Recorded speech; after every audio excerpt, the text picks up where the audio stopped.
I am here this afternoon on my podcast, Different Matters, with Jonathan Ayling, the CEO of the Free Speech Union. You chastised me for making a joke about you being the CEO, which I think at the time was a fair joke. But looking at your website, there's quite a few staff now at the Free Speech Union. How many people work there now? I think that's right. We have 12 roles in the team now, which means I can probably somewhat more legitimately call myself a CEO. A $2.2 million budget. I think when we first had you at a debate, it was me and two others. And the following week in your stuff column, out came Jonathan Ayling, who can only somewhat questionably call himself a chief executive. But that gave me the fire under my pants to keep moving. I want to talk about the origin story of the Free Speech Union. So this was the Free Speech Coalition, which was before your time. But the origin of the Free Speech Coalition, which led to the Free Speech Union, was Lawrence Southern and Stefan Molyneux. And I texted you last night that I wanted to talk about this case because I was rereading it last night. And I was kind of aware of the case. I think I might have even chipped in $1,000 to help the thing kick off. But let's talk about that case because I think that particular case and the stuff that flows out from it is really insightful in outlining some of the issues of free speech in this country. So give me the high level, what happened? Well, when you say Lawrence Southern and Stefan Molyneux, most Kiwis will say who, Yeah. and that's kind of the point. I certainly didn't know who they were when this first kicked off. And well, you would have been at school back then. I was a senior advisor in Parliament, but yes, no, I wasn't with the team at that point, and the council was a small volunteer group, and I don't think any of them had heard of, certainly none of them were particularly interested in the commentary from either of these two people. Kind of the snapvote version of it is that they were relatively extreme in their positions on some racial questions and such. But the point was that they should get to make their case. And so when Mayor at the time of Auckland, Phil Goff, decided that nowhere in Auckland that the council could control were they going to be allowed to put forward their perspective, a number of people said, hang on a second, that's not how it works in a free and democratic society. Our public venues, for example, are not dictated based on the opinions that you hold. And so a couple of people down in Wellington, for the most part, got together and said, well, let's do something about this. And over the weekend, a small coalition emerged, and Jordan Williams, who was the moving force behind it at the time. As he likes to remind us. He ended up saying, well, look, let's hold off on doing anything until we've really got people from different perspectives on this. At first, those that are in his network were more inclined. A few people said, though, yeah, I'll be interested, but let's make sure this is really about free speech. And so that was when individuals like Chris Trotter got involved, and over time, Matt McCartan and Dane Giroux and others that are on the left also began to participate in that conversation. And very generous saying Dane Giroux is on the left, but let's. I just want to talk about the specific issue. So the issue here was that a council-owned operation, Regional Facilities Auckland Limited, had given a contract to these two, or the promoter bringing them out, to give a talk at the Bruce Mason Centre. So this was a council-controlled operation, and then the council-controlled operation. Now I think there's some. I want to pull you up on there. I don't think it's ever been confirmed exactly that it was Phil Goff. I think we all believe it was Phil Goff. But he tweeted about it. It was later disputed in court where the instruction came from. Yeah. So, yeah. So, but in reading the court judgments, the Phil Goff managed to keep his fingerprints off this particular case. But there was a group, Auckland Peace Action, that fired up and said that they were going to protest. There were some concerns that they might even buy tickets and turn up inside the Bruce Mason Theatre. So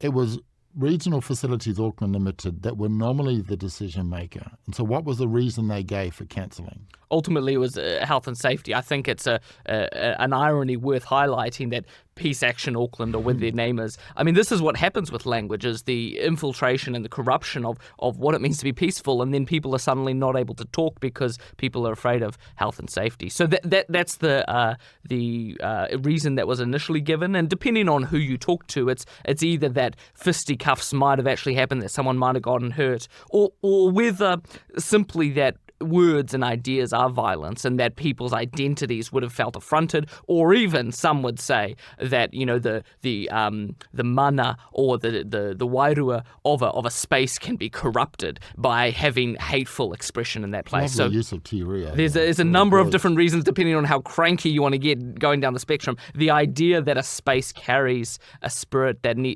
can be contaminated is fundamentally an idea that means only those who agree with me should be allowed to talk. That's the shorthand there. The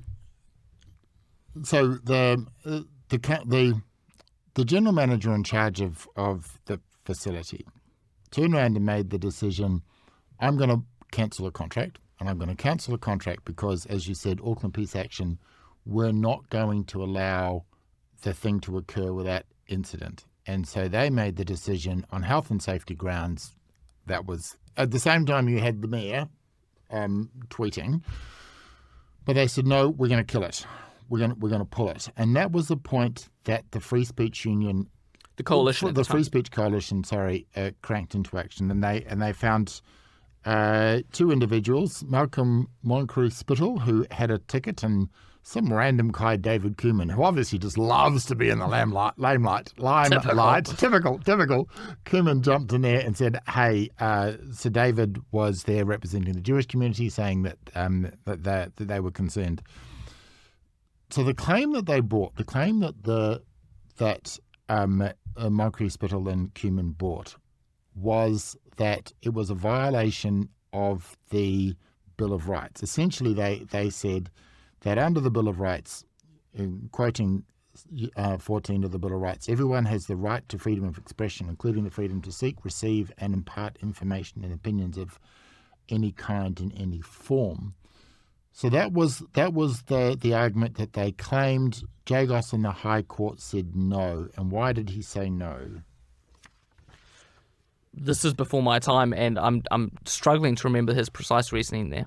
So this was so they relied on, or Jagos and the council relied on Section 5, which says this is reference to legitimate limitations in a democratic society. Yeah. So in the Bill of Rights, the rights and freedoms contained in this Bill of Rights may be subject only to such reasonable limits prescribed by law as can be demonstrated and justified in a free and democratic society.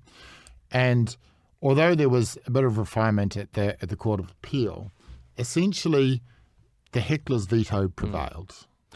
And you say heckler's veto, thug's veto, I think demonstrates that case even more. These people, the reason it was shut down is that ostensibly these people would violently impose themselves on others. And of course, we've seen more recently other instances of the thug's veto where it wasn't just threatened but occurred, where physical violence is used to oppose people who, at the very worst construction, might use words as violence. Now, again, that's not a concept I agree with, but even if you do, it's physical violence shutting down opinions. And I think that's a pretty problematic state for our culture to be in. And certainly the Free Speech Union, we've grown a lot since those early days and begun to approach this at a level where we're seen across New Zealand and really around the English-speaking world in particular, the erosion of free speech.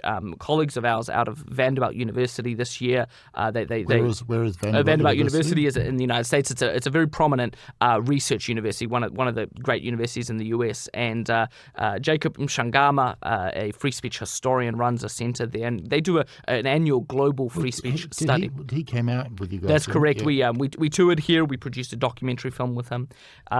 This 2025 global survey, though, shows that twice as many mature democracies are empirically and demonstrably going backwards with respect to free speech rights than are those that are going forward. And so that corresponds with the experience here in New Zealand. And this case was the genesis of it.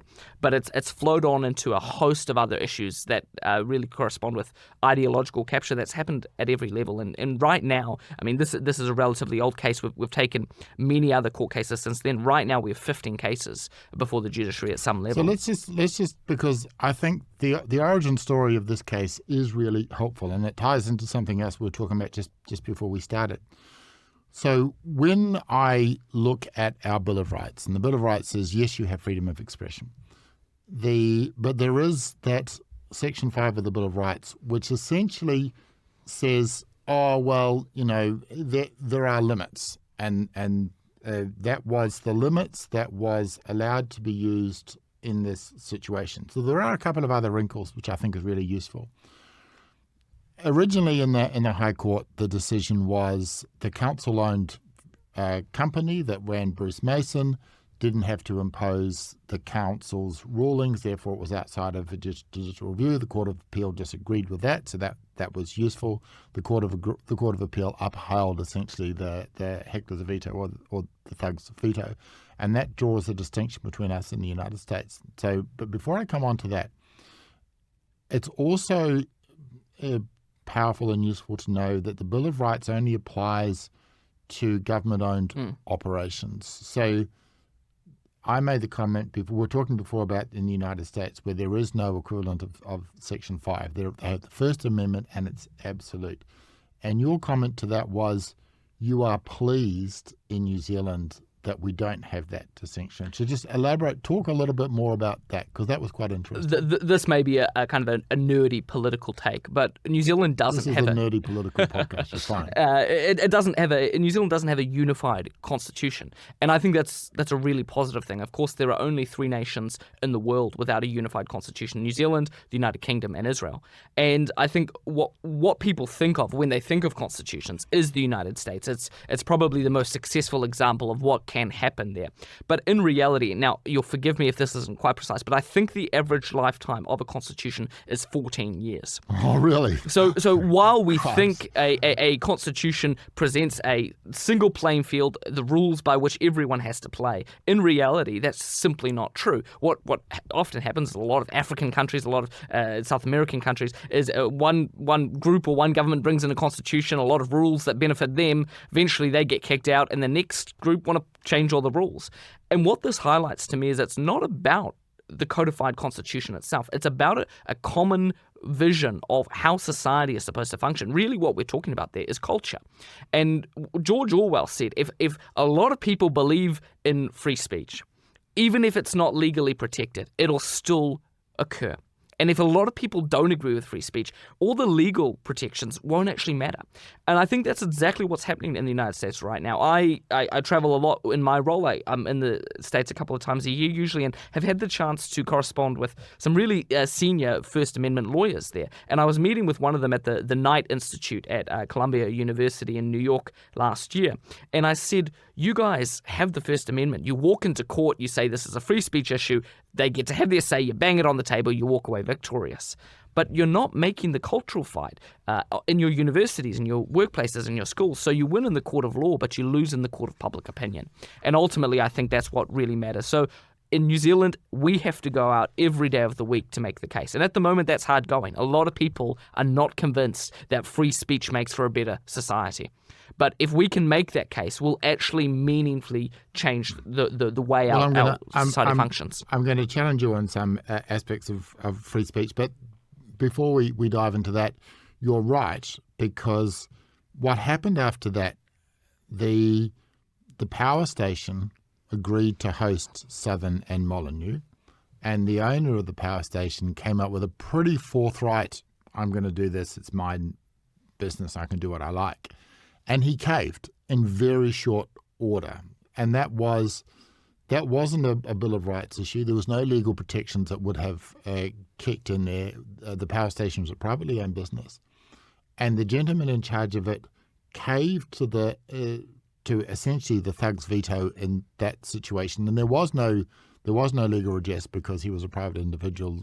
A Bill of Rights didn't apply, and neither was he subject to judicial review. And so I think you're right there that it is a cultural thing, but also just I want to sort of pull up a couple of things in the United States. So they have the First Amendment, but it's going back a while now to World War I, where two gentlemen, Eugene Debs and another guy called Charles Scheck, were running around protesting the war, and essentially despite the fact that they had the First Amendments, and despite the fact on the face of it, you should be allowed to, in a war, go say, I object to conscription, which is exactly what the likes of Eugene Debs were doing. And the Supreme Court said no. And so there, I think, arguably, that was a cultural thing. So they had the First Amendment, but but the pressure was such even on the Supreme Court that First Amendment scholars may disagree with me, but I think that they folded. Before I come on to hate speech, let's talk a little bit about the history of free speech, because I was just delving a little bit down on that. We like to go back, and we like to think that this is some Greek or Athenian thing. As long as you were the right type of Greek or Athenian. Didn't apply to slaves, I imagine. It applied to free or women or free men with property. Bring back the good old days. They were the good old days. I tell you what, since we've had female suffrage, we've had 2 world wars, global warming, and S Club 7. It's a mistake, and we need to go back. Let's talk about So when free speech first really kicks off in the Anglo-Saxon sphere, so this is kind of the legacy that we've got.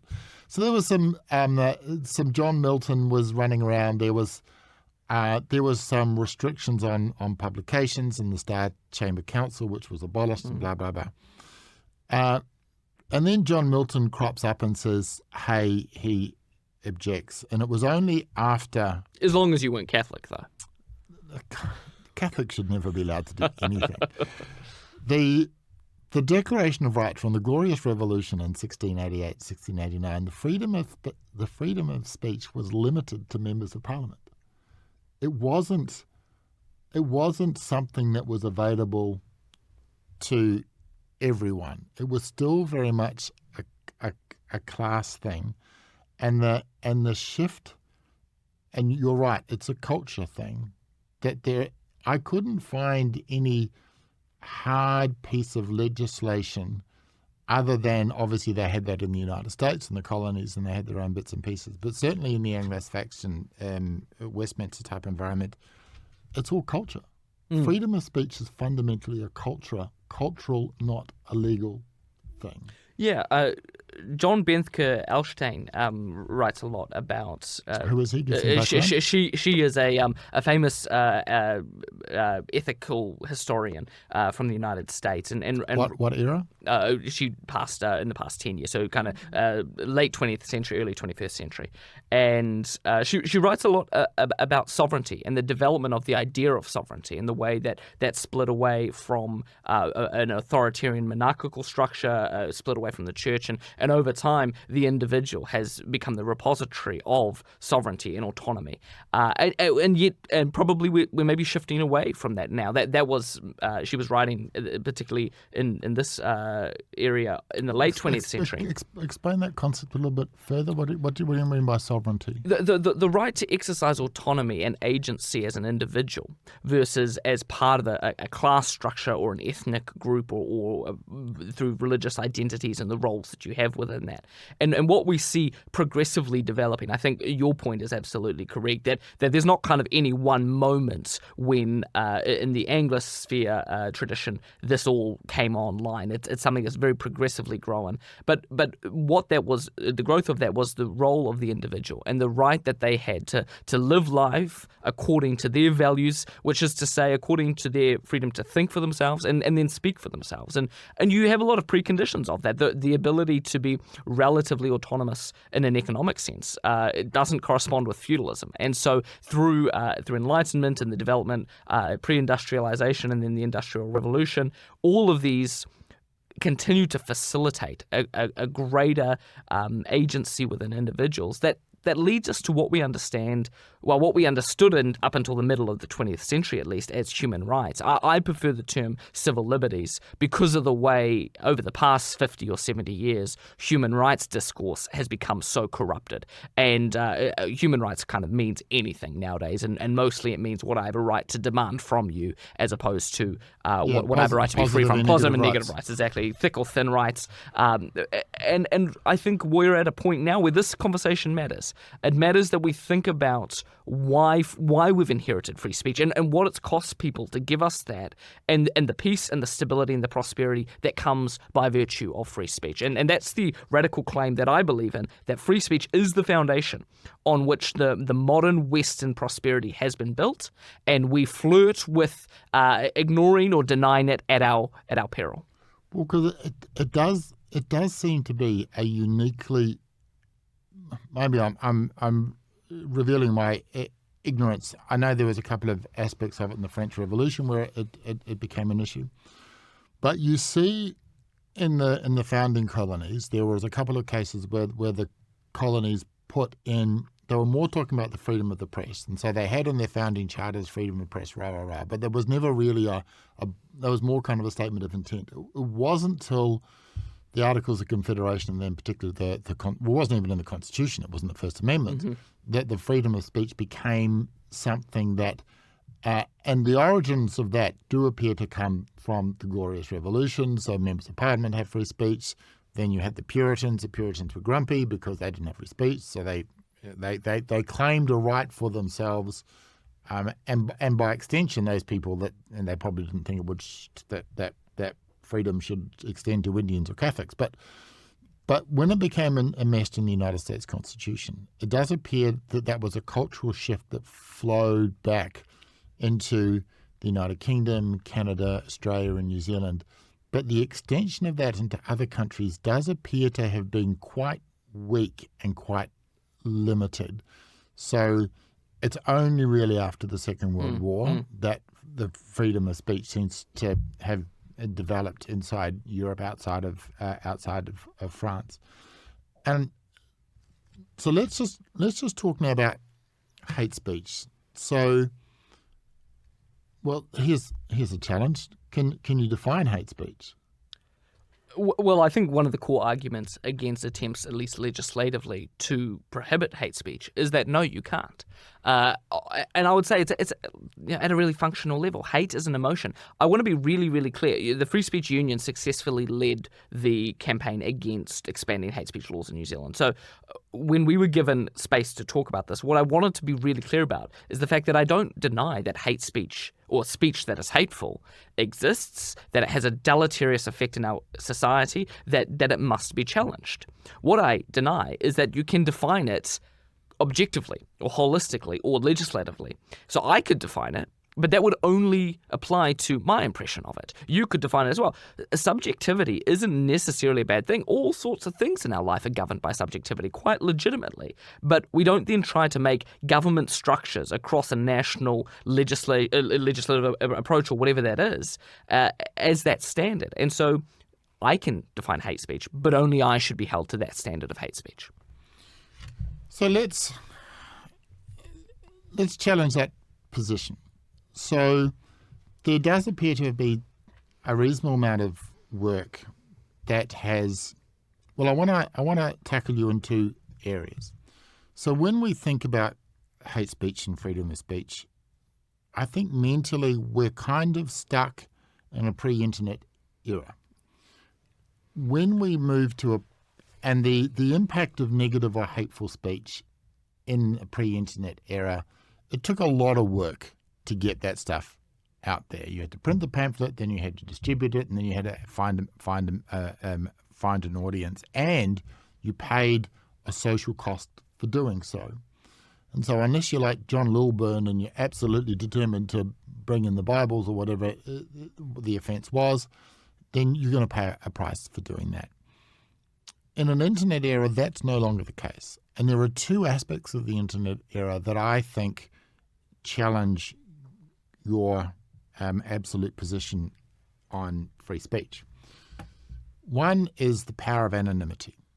So you go back and you look for powerful historical documents that were written anonymously, and there's not a lot. There's some fedulous papers, Thomas Paine loves to write some troublesome stuff, but a lot of the really powerful and influential stuff, including the malign stuff, was written by people who were out and open, and this is my view.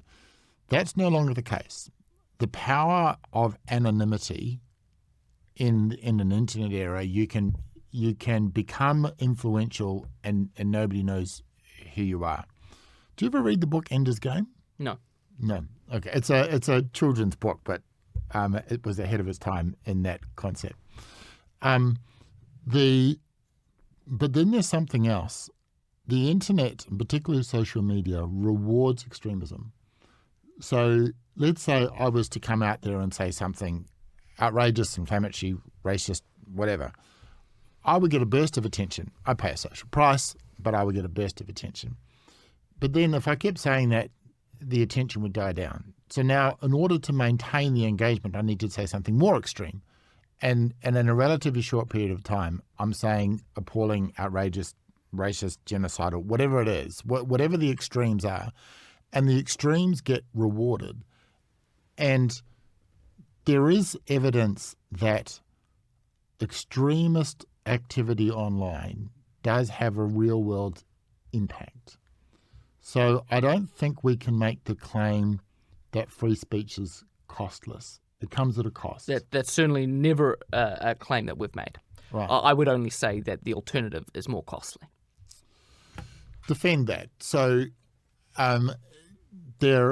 we may look at a couple of examples. The Canadians, both the Canadians and the Germans, have rules around social media, the requirement to take down material that is clearly inaccurate. The Germans have clearly inaccurate within a day, and if proven to be inaccurate, 7 days. The Canadians have fairly mild, but nonetheless, laws on the books that allow the confiscation of material that is potentially quite harmful and leads to supporting genocide, whatever.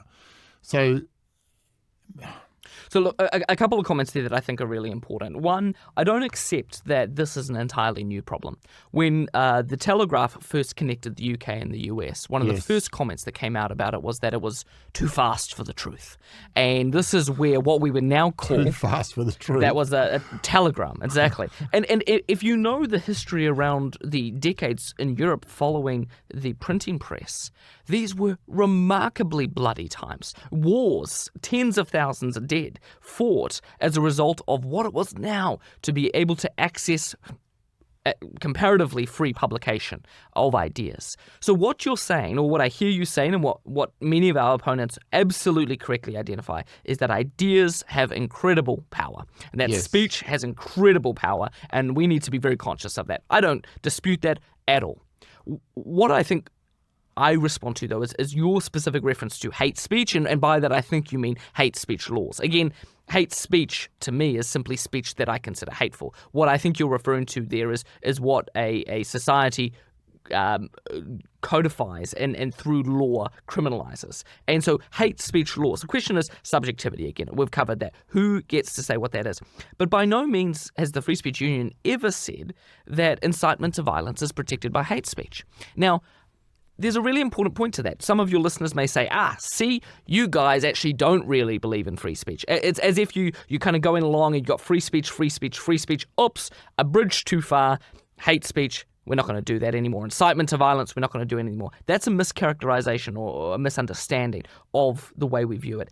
It's not that you go a certain length along the spectrum, you come to incitement to violence and that's too far. It's that actually incitement to violence is at the opposite end of the spectrum to free speech. And that's why it's really important to note that free speech in our minds as the FSU is not just simply speech that is free. Does that mean that we should ban the Protocols of the Elders of Zion? Because you can draw a direct line between that document and violence? Absolutely. Incitement to violence and drawing a direct line from a document to violence are not the same thing. Let me come back to that. But that's a very narrow academic argument, which makes no difference to the person on the street subject to the violence. So if your claim is speech is powerful, ideas are powerful, and that people hear ideas and they take action out of that. Yes. Yeah, I mean that's the wonder and glory and the brokenness of humanity. Yes. That we talk to each other and we come up with ideas, and some of them are great and some of them are terrible. I have nothing to disagree with there. What I fundamentally disagree with is whether we're better off with the states getting to decide which opinions we hear and how they enforce that. And for a couple of reasons. First being, what they get to decide, the subjectivity of that, rather than the Elders of Zion or other texts that we consider to be inflammatory or misinformation, or however I want to come back to misinformation. There's an important story to the background of that, but rather than actually this information necessarily getting criminalized, it's far more likely that politicians will do what politicians often do, which is serve their own interests and just end up taking the ideas or the speech that opposes them, that undermines their power, that limits their capacity to control societies, and then criminalizing that. And I think history is replete. Say that again, sorry. Politicians will use their power to silence their opponents by claiming it to be harmful. Oh, right. I see what you mean. I think that's fairly obvious. But so your argument there is more of a utilitarian than a principled one. You are saying that allowing free speech would results in less harm than criminalizing certain speech. I would say there is both a philosophical. We can go to the logos and we can talk about emanating virtue and that kind of thing, or we can talk about the practical impact. And I think it's a both and rather than an either or. At a very utilitarian functional level, I believe societies. See, I disagree fundamentally there. I think that the argument for free speech must be a hard and principled one, not a utilitarian one, because in my view, and you go back to Martin Luther and you look at the social cost, the human cost, the lives lost from the war of religions that resulted from the Gutenberg Bible and the printing press, that flowed from that. And it's very difficult to make a claim from a utilitarian perspective that was a good thing. You need to make a principled argument that, yes, we are going to do this and we accept that there is going to be harm and there is going to be lives lost, but there is a principle here that is greater than the human cost involved. I think I think it's both and. The philosophical foundation does matter, but I would suggest even at a utilitarian level, which is less appealing to me, but even if we were to appeal to that over the long term, censorship can be a very, very successful short-term strategy. You can absolutely silence some bad buggers out there by shutting them down. And then that might have a short-term positive impact on our society. But what that does over the long term, and the extremely long term, is simply that society stagnates. We just don't develop anymore. And so let's say the philosophical argument couldn't apply, that only the utilitarian argument could apply, and therefore Martin Luther, I'm sorry, you may be right, but it just doesn't. The cost doesn't weigh up. Yes. Too many people are going to die. Let's stay under this intellectual control of the powers that be at that time.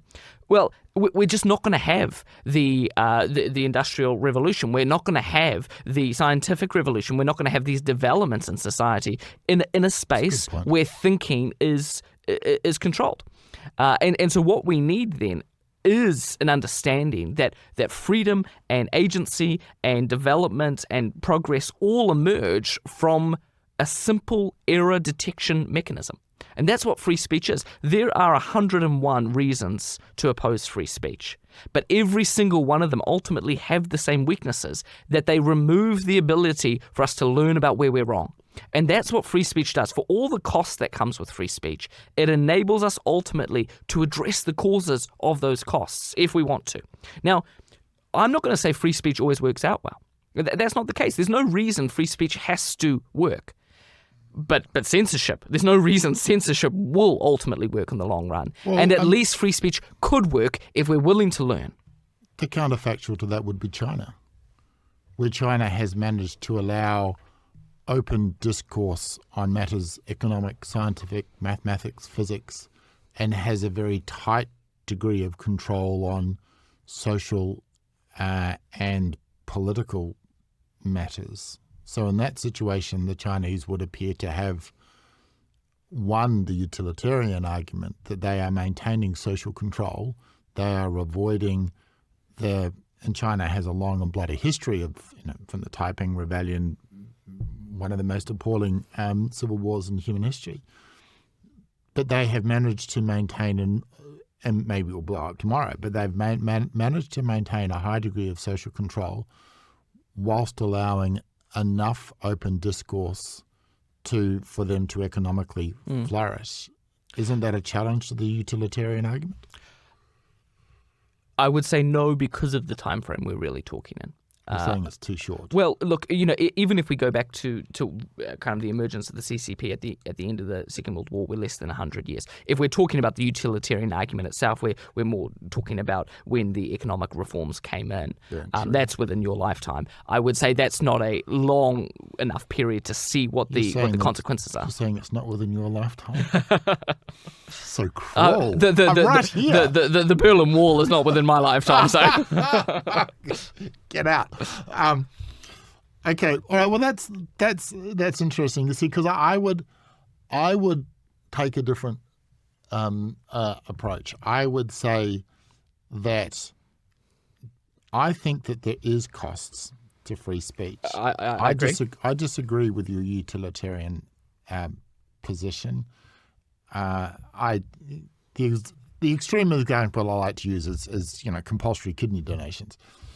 If we had compulsory kidney donations, it would be a utilitarian win, greatest good for the greatest number. But we would never agree to that because a person is inviolate, and so we accept that people are going to die for lack of kidney transplants because it's wrong to do compulsory kidney donations or compulsory blood donations even.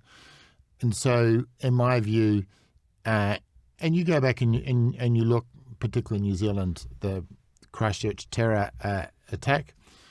I mean, that was a result of speech that happened in another jurisdiction, but I think the principle still applies. Here was somebody who was engaged and was energized by stuff that he found online. And maybe, there have been people like him throughout history, and so maybe it wasn't free speech. Maybe anything would have set this particular individual off. But so you can see how we end up in a situation where people say we need to control the things that are creating the people like the Christchurch terrorist. And when you look at the internet environment and the social media environment that we have now, which is a very different world from 50 years ago, the argument is, I think, very compelling that using. And the relatively simple things, like you look at the German approach that says you must take stuff down or which can charge you 50 million euros. The pressure that's coming, I don't think the German example is going to do the work you think it will. Tell me why. Well, what is the largest party in Germany right now? Oh, the AfD. The AfD, the far-right party. Now, they're not in government, but how long is that going to last? Really, I ask my opponents this a lot. Really, you think that just shutting these down and excluding them and saying, you bad, nasty, horrible, bigoted people, that changes anything? That's a good argument. You said that we need to control, I think was the word, these ideas. I would say we absolutely need to address these ideas, but control is pretty much where I come from, where all things go bad. And what I would say is that we need to address them. I believe in counter speech. And this is really one of the really important things that the Free Speech Union stands to do, I think. Not only oppose those who disagree with free speech, but really to mobilize those who agree with free speech. You and I, we might come to the marketplace of ideas. I think market economics and marketplace of ideas demonstrably produce the most flourishing societies, and ultimately the Free Speech Union is interested in a flourishing society. We think free speech is inextricable from that. And the marketplace of ideas will only work if everyone is contributing, if they're speaking up, if they're actually playing their part in discourse.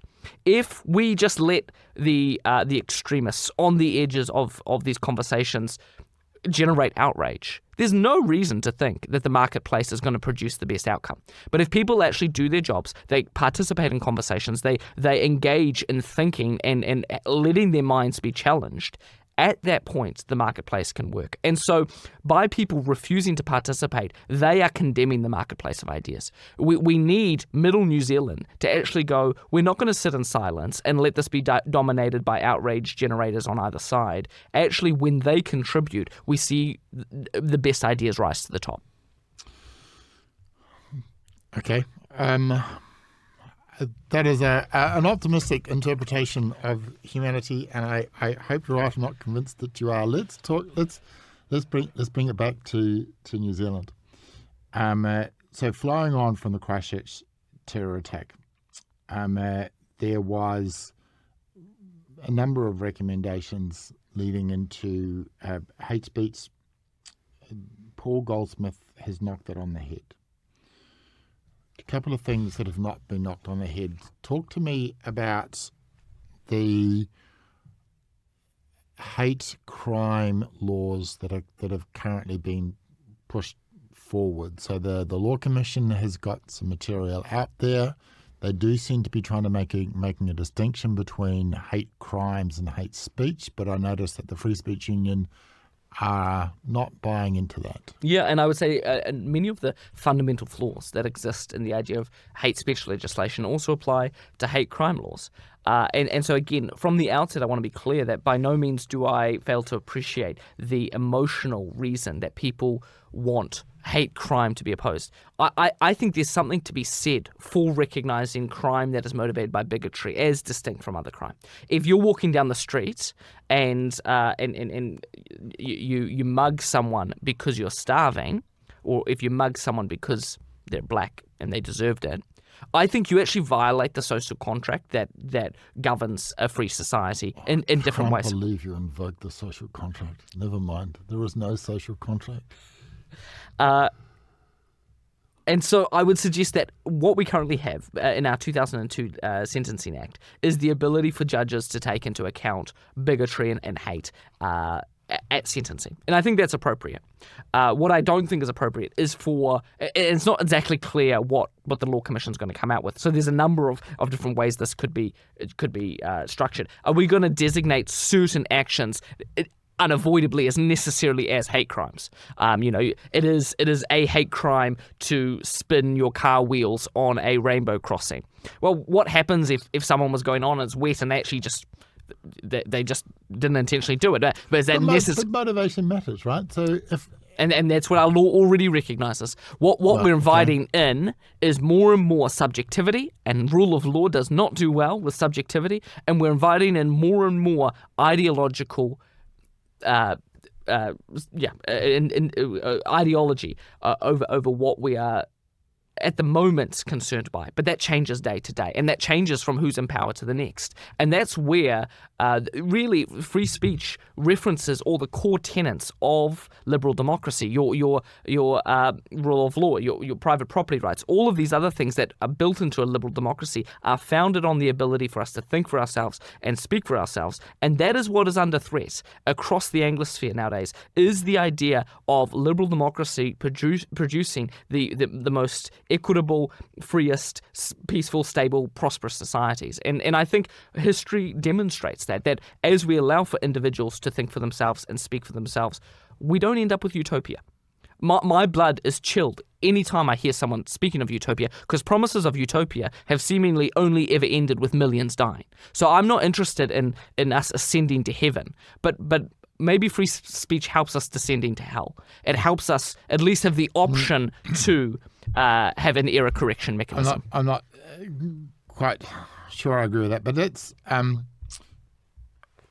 all right. I'm a little bit wary about the hate crime stuff as well. I don't understand the point of what Goldsmith is trying to achieve in their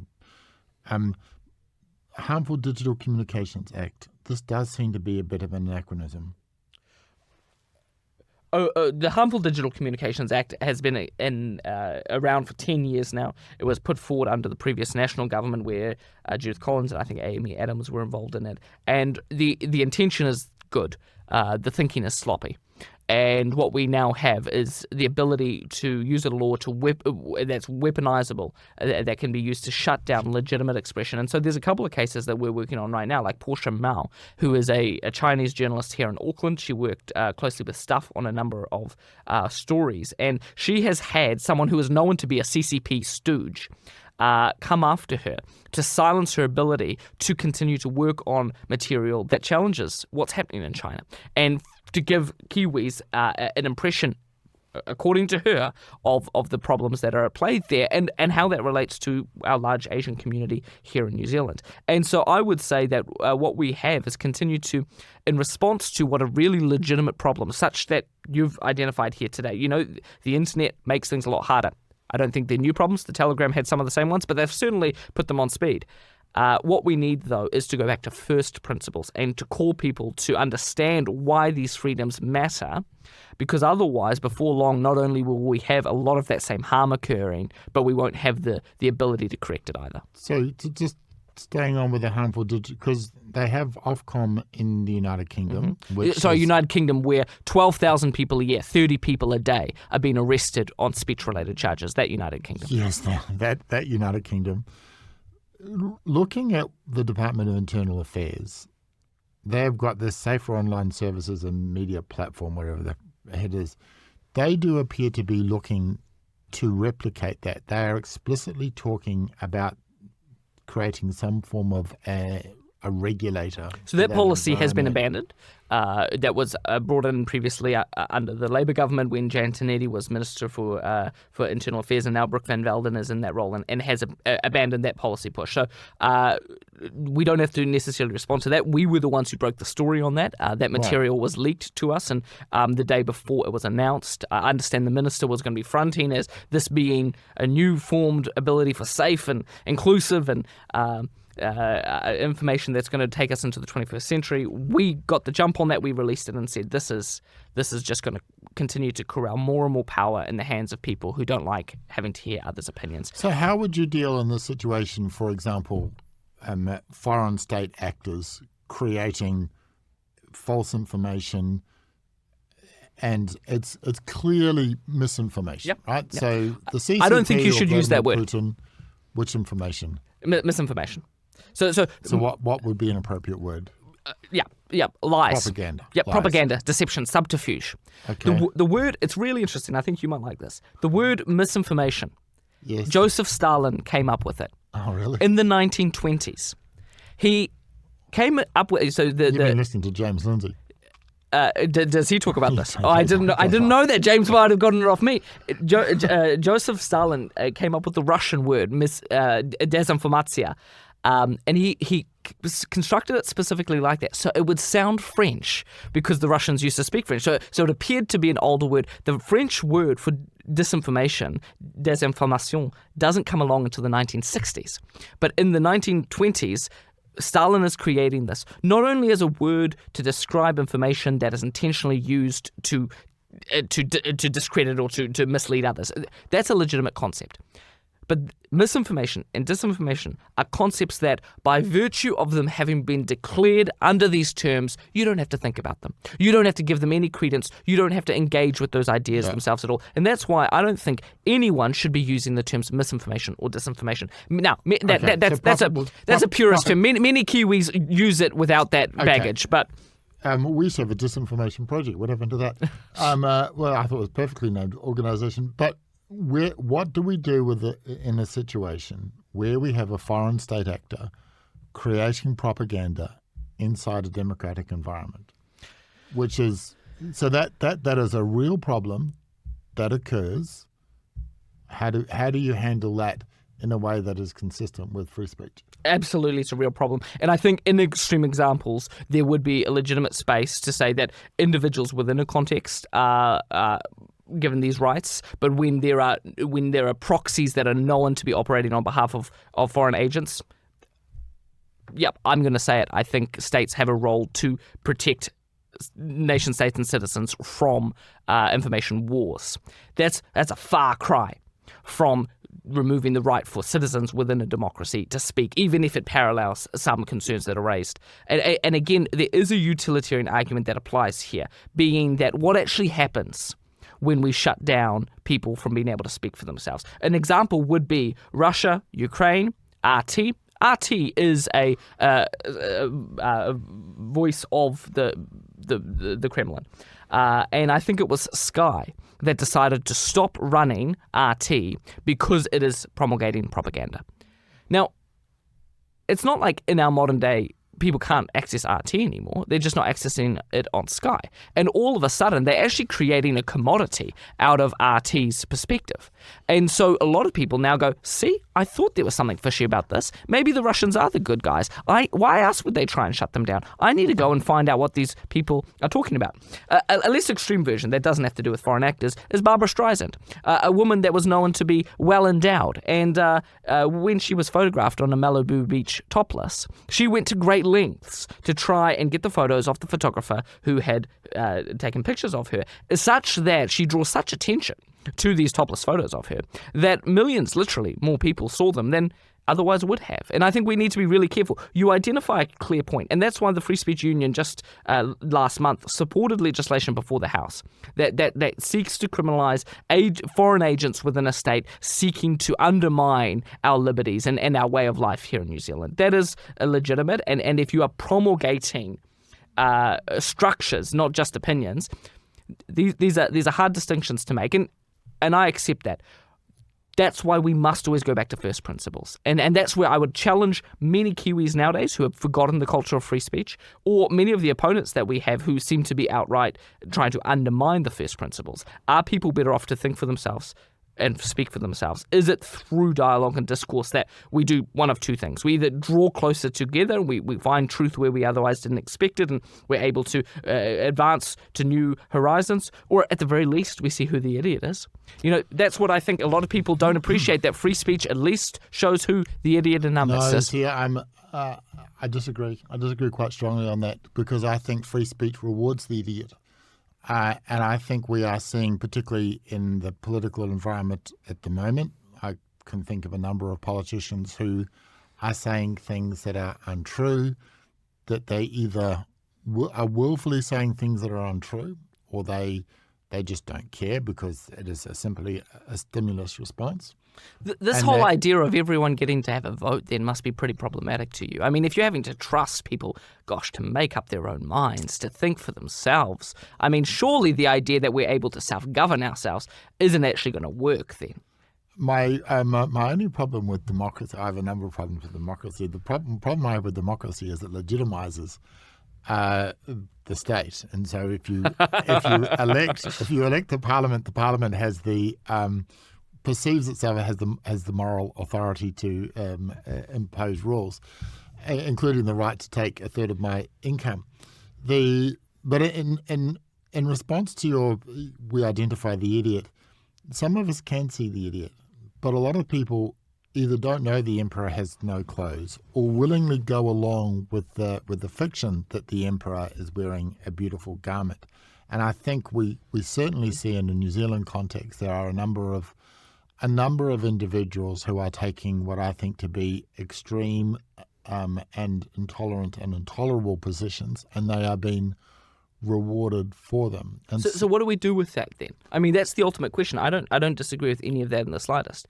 I only disagree that we're better off then corralling power in the hands of a few to decide what we get to think or say, because I have no reason to think that they're not going to be the ones that believe the emperor is beautifully dressed.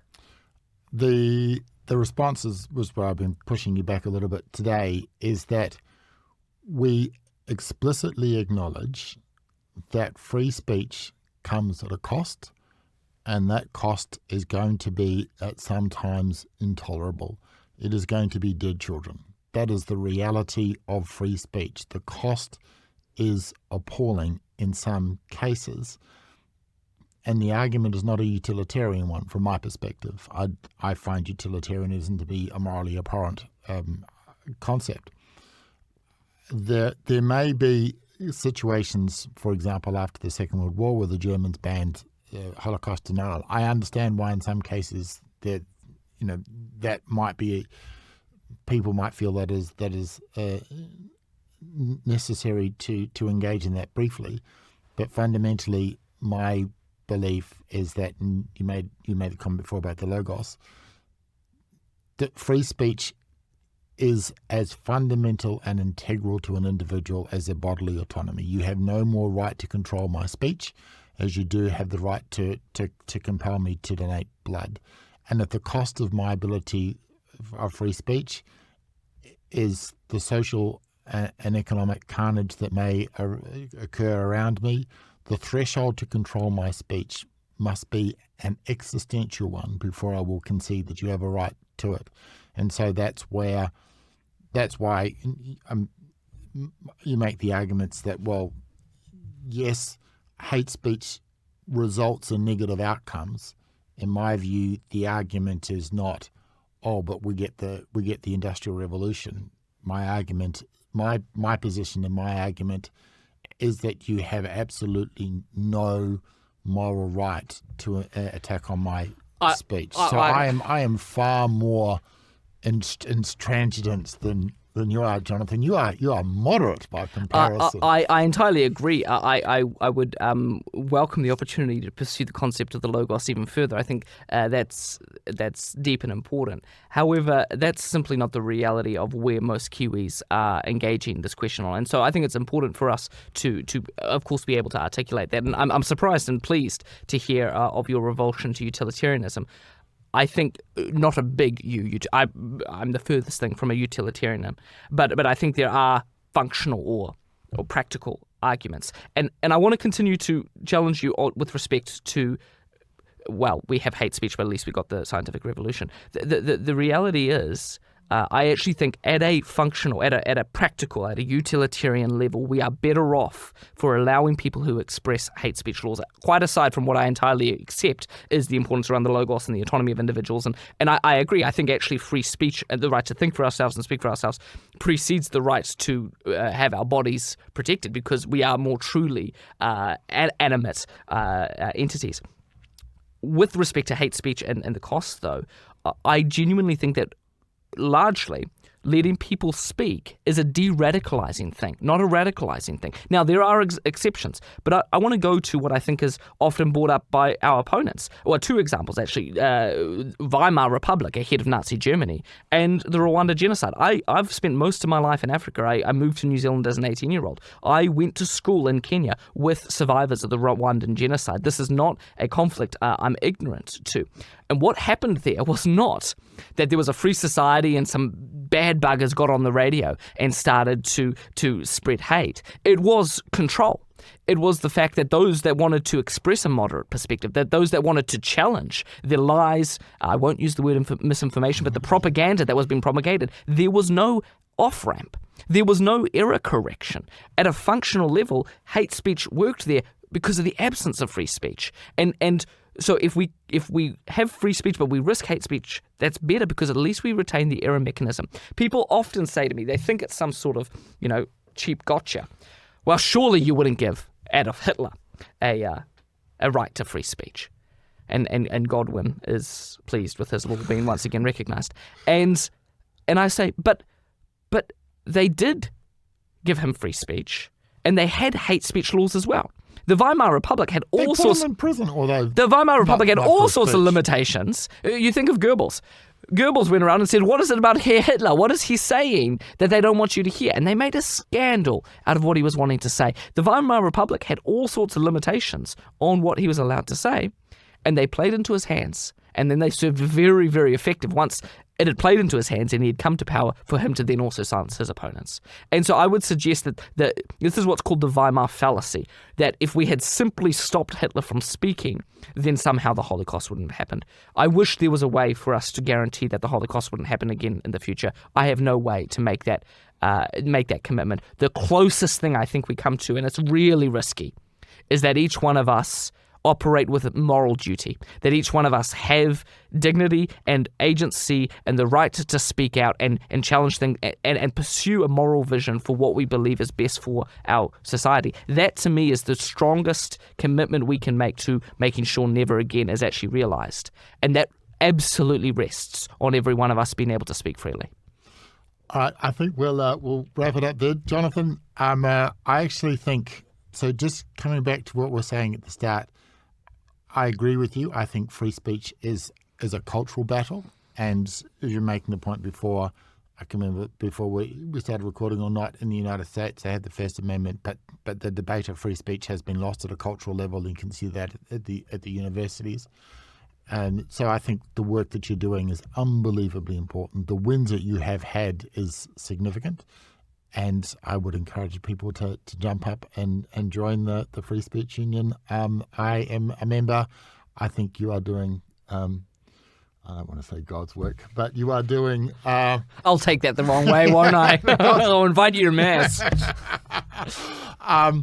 Jonathan, the Free Speech Union is a fantastic organisation, and I think its success is down to your energy and your drive and your passion, and I think that comes through. It has come through today, and I think New Zealand, we're very lucky that we let you in. From Africa. Thank you so much. Thanks. And we'll talk again soon.